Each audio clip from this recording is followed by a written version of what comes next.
E vamos passar agora para as restrições do Eurocódigo 8.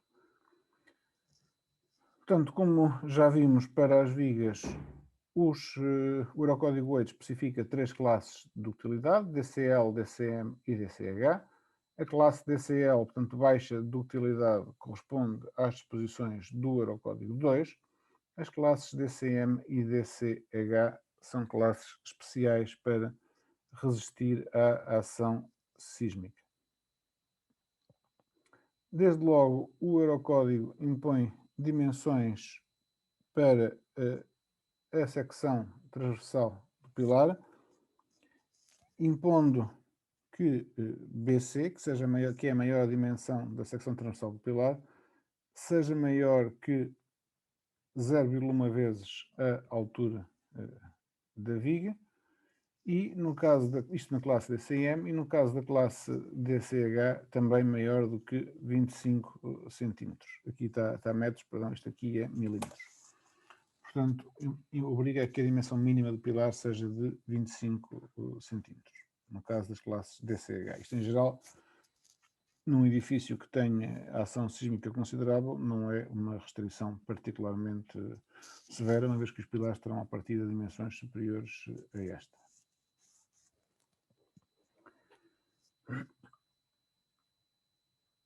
Também no caso destas classes DCM e DCH, a resistência em flexão e o esforço transverso devem ser calculadas de acordo com o EC2, utilizando o valor de esforço axial normal obtido para a situação de projeto sísmica, e a flexão desviada pode, nestes casos, ser considerada de forma simplificada, efetuando uma verificação separada em cada direção, com a resistência à flexão reduzida de 30%.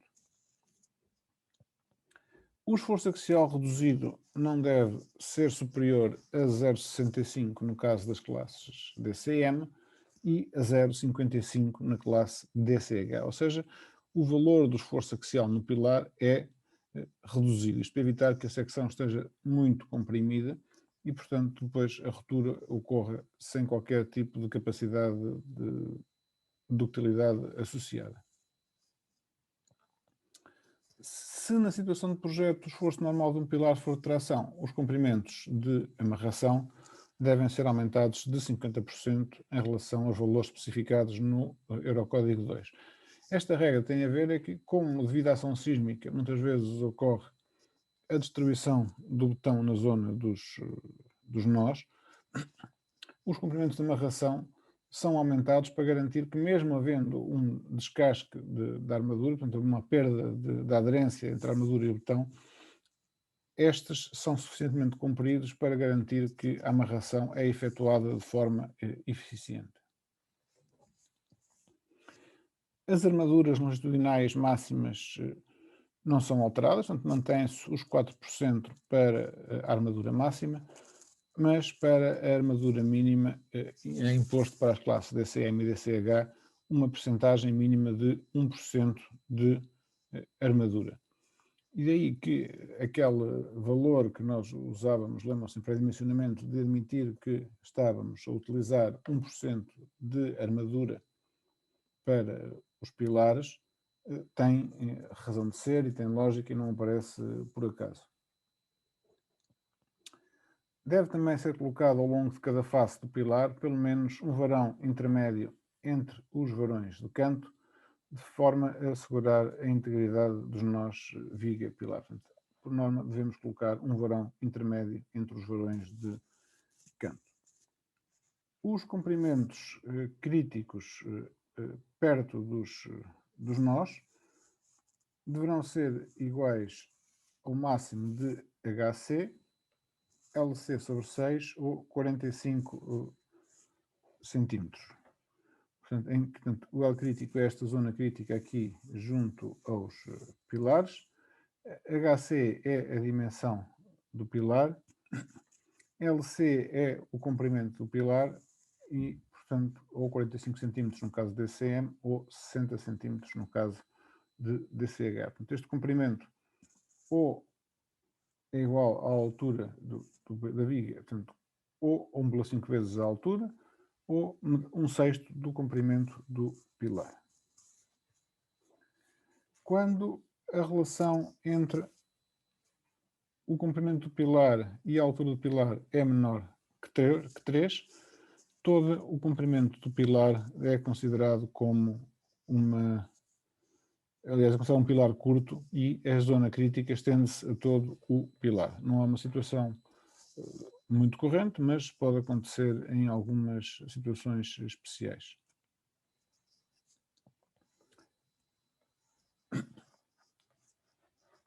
A perda de resistência devido ao destacamento do botão deve ser compensada através de um confinamento adequado do núcleo do botão, em que esse confinamento é dado ou é quantificado através desta expressão que está aqui, que é uma expressão que tem um aspecto algo complicado, mas depois na prática não é assim tão complicada de utilizar. Portanto,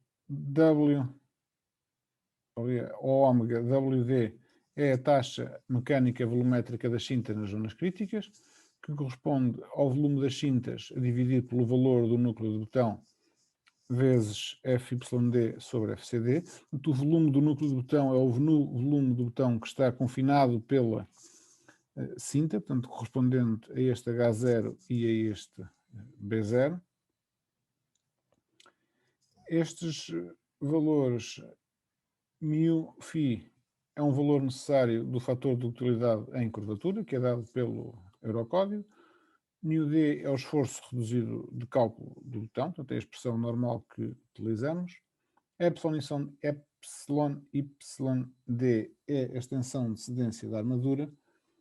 E alfa é um coeficiente de eficácia de um confinamento que é igual ao produto de dois fatores. Estes valores de ômega WD para a classe DCM deve ser maior do que 0,08 para os pilares sísmicos primários e para a classe DCH na zona crítica deve ser maior que 0,12 e para todas as zonas críticas acima da base do pilar deve ser maior que 0,08.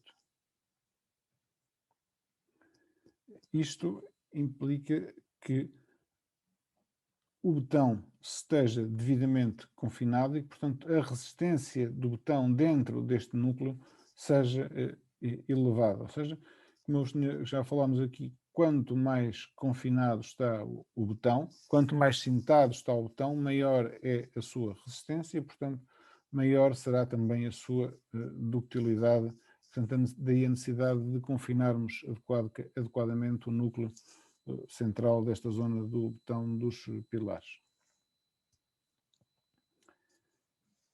Estes valores do coeficiente μφ, portanto, que asseguram a ductilidade adequada à estrutura, são definidos no Eurocódigo através destas expressões, em que Q0 é o coeficiente de comportamento, que falámos também já na aula das vigas, e T1 é o período fundamental do edifício, portanto, correspondente ao modo de vibração principal do edifício, e TC é um parâmetro dos espectros de resposta, que é definido também depois em cada um dos Eurocódigos, do Eurocódigo para os vários tipos de ação sísmica. Como sabemos em Portugal, há dois tipos de ação sísmica que devem ser considerados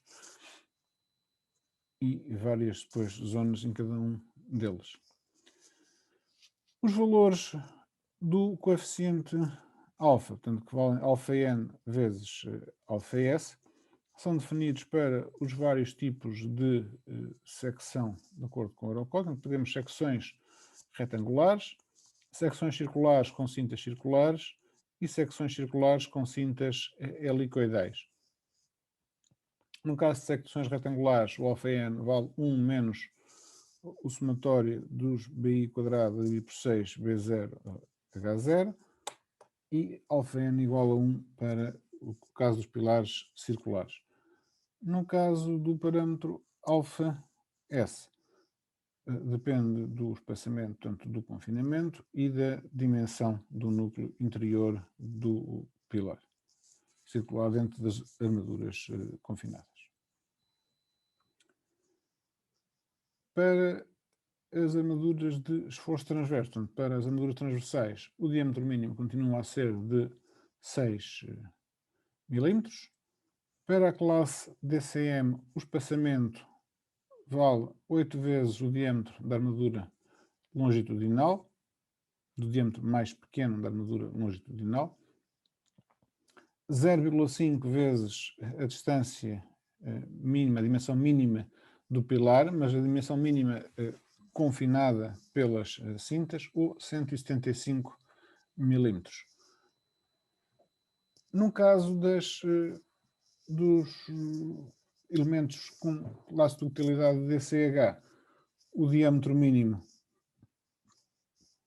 é os 6 milímetros, mas tem uma restrição adicional, que é 0,4 vezes o diâmetro da armadura mínima, vezes a raiz de FYD sobre FYWD. Em geral, esta raiz vale 1, uma vez que a armadura das cintas e dos varões é igual, e portanto estes FY serão iguais para os dois casos, mas enfim, poderá não ser iguais. E o espaçamento é ainda mais apertado, sendo 6 vezes o diâmetro mínimo da armadura longitudinal, 1/3 da menor dimensão do pilar, ou 125 milímetros. Portanto, estas são as regras para as cintas, para as armaduras de esforço transverso nos pilares com características sísmicas importantes.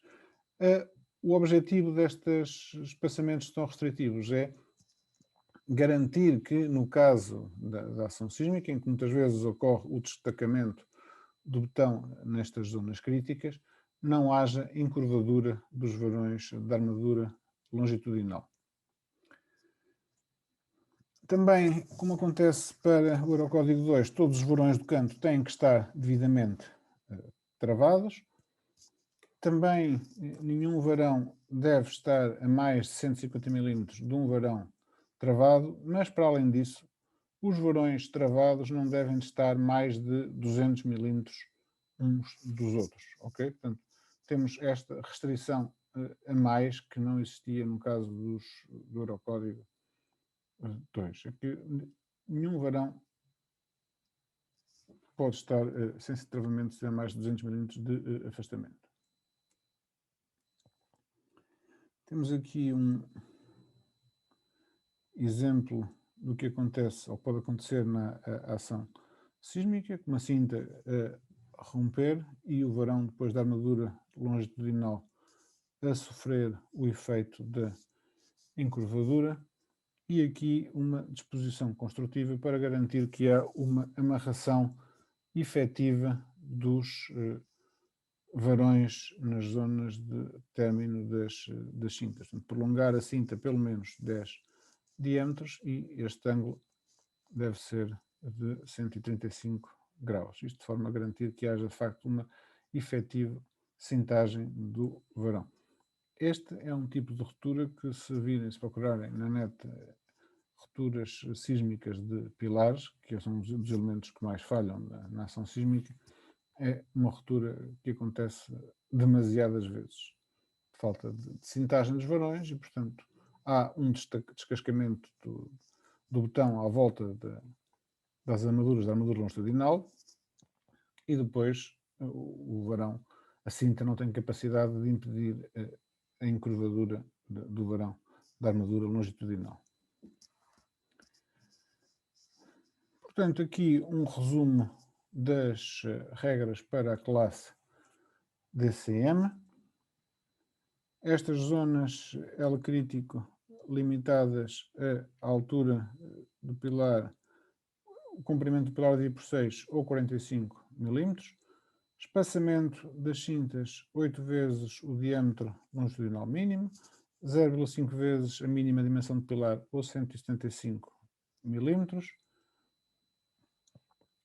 Armadura mínima 1% da área de betão. Aqui os espaçamentos, nenhum varão a mais de 150 milímetros num varão cintado, a distância entre varões cintados no máximo de 200 milímetros. O esforço axial reduzido máximo 0,65.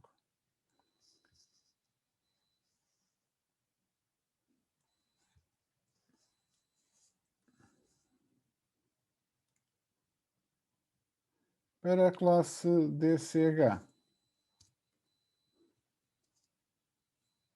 a dimensão mínima de 25 mm, a armadura mínima é igual, o comprimento crítico junto às vigas, agora 1,5 vezes a altura do pilar, 60 cm ou a distância entre pisos sobre 6, um menor espaçamento do varão, dos diâmetros da armadura transversal em relação ao varão da armadura longitudinal, ou 1/3 da menor dimensão do pilar, e esforço axial máximo reduzido de 0,55. Portanto, estas são as disposições, ou resumo das disposições construtivas para os pilares.